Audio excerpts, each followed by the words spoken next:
kita ni tuan-tuan, ya, Allah Ta'ala jadikan kita daripada proses yang kita ketahui lah, macam mana kan mak bapak kita kahwin, kemudian kita lahir, ya.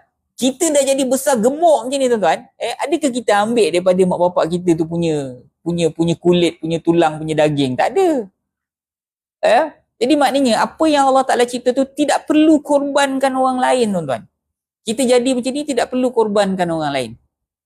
Macam pokok lah, pokok. Tuan-tuan tanam pokok pisang kan, tiba keluar anak pisang kan, anak pisang tu datang daripada mana? Adakah dia datang daripada ibu pisang?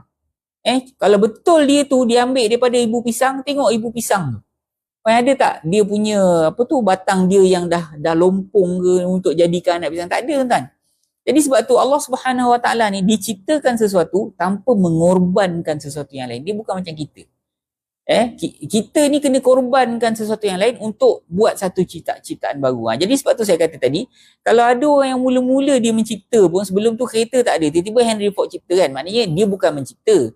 Dia tu cuma susun balik aja apa yang telah Allah Subhanahu Wa Taala sediakan, dan di situlah akal memainkan peranan. Allah Taala bagi dia ilham. Itu pun bukan terus jadi tuan-tuan, tengok berapa banyak kali dia try.